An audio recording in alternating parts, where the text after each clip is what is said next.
Өзүңүздөр айтып аткан мыйзамсыздыктардын, аша чапкандыктардын, ушулардын бардыгына токтоосуз түрдө бөгөт коюуга аракет жасоо үчүн чыгып отурабыз. Негизинен биздин максат, урматтуу журналисттер, муну так жана ачык билишиңиздер керек, жана буну ачык айтышыбыз керек.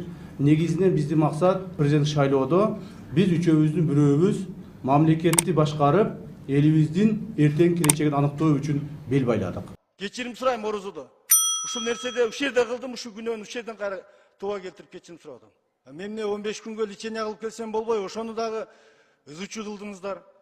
Урматтуу фейктер, Матраимовго байланышы бар деп атасыңар.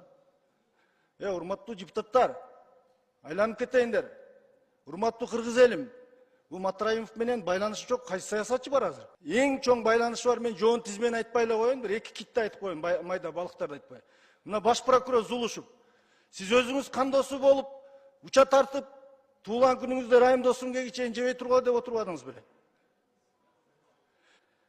Кийинки урматтуу кыргыз элим, мен дайым мамлекеттин саясатын колдоп, бардык мыйзамдарды колдоп келдим. Конституцияны колдодум, кумтөрдү колдодум, бүт баарын колдодум. Желекти колдодум, кемпирабадты колдодум. Эмне үчүн? Сизлерге барганда айтасыңар, президентти колдо деп, Ташиевти колдо деп. Мына колдодум силер айтканды. Мына итөгүндө ушундай болуп атат. Бирок бүгүн орозодо мен силерден кечирим сурап коеюн.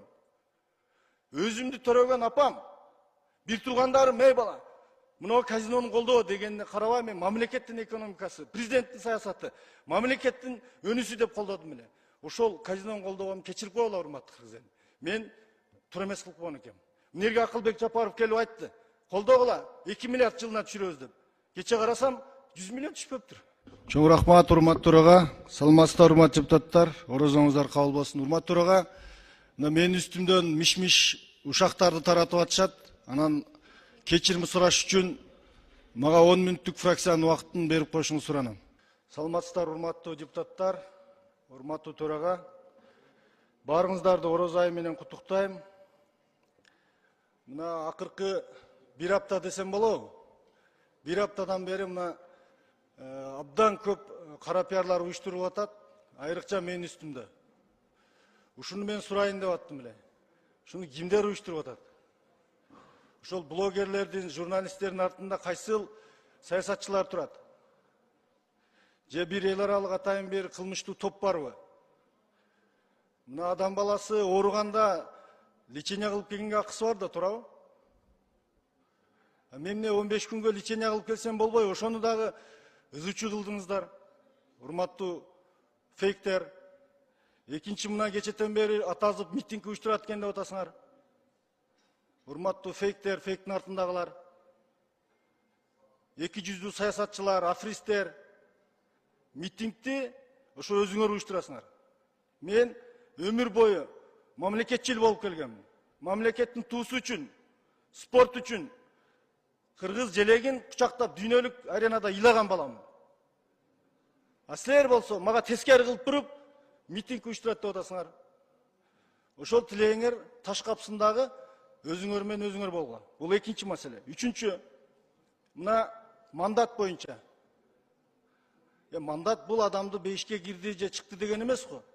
Мандаты жок деле элдин арасында кызмат кылса болот. Эмне атазы мандатын алдырды деп эле бир административдик соттун чечимин, жогорку сот чечим чыккан өзү Муртазалиевке. Силер кара пиар кылып атасыңар. Шуну ким кылып атат ушуларды? 100 миңдеген блогерлер менен. Ошол мандатты 2 жылдан бери артымдан кууп жүрүп, башкы прокурор максатына жетти. Элдин аманатын, элдин ишенимин эртең кыяматта сураса аманатты, баш прокурор жооп берет эми ошого. Үчүнчү маселе, Матраимовго байланышы бар деп атасыңар. Урматтуу депутаттар, айланып кетейиндер. Урматтуу кыргыз элим, бул Матраимов менен байланышы жок кайсы саясатчы бар азыр? Мен кыргыз спортун көтөрүш үчүн Матраимовго чейин дагы өтө көп адамдар менен байланышкан. Кыргыз спортчуларына көп нерсе керек экен, өкмөттөн сырткары. Эң чоң байланышы бар, мен жоон тизмени айтпай эле коеюн, бир эки китти айтып коеюн, майда балыктарды айтпай. Мына баш прокурор Зулушев, сиз өзүңүз кандосу болуп, уча тартып, туулган күнүңүздө Райым Досунгеге чейин жебей тургула деп отурбадыңыз беле? Сиз Зулушев мына 3 жылдан бери отурасыз прокурор болуп. Көрбөй калдыңыз бегер, чоң кылмышкер болгон болсо ал киши. Кече муфтиятты ачып атканда эле кармап албайсыз беле. Мына бизди Жеңишбек Шермабатович көздү беден алып кеттиңиз. Прокурорлор кылмышты жаап атат дегенде. Эки прокурорду алып кетип анан ошондой адамдарга күчүңүз жетпей калды. Мына баш прокуратурада $700 000 алып казино ойноп отурат, сейфтен алып чыгып.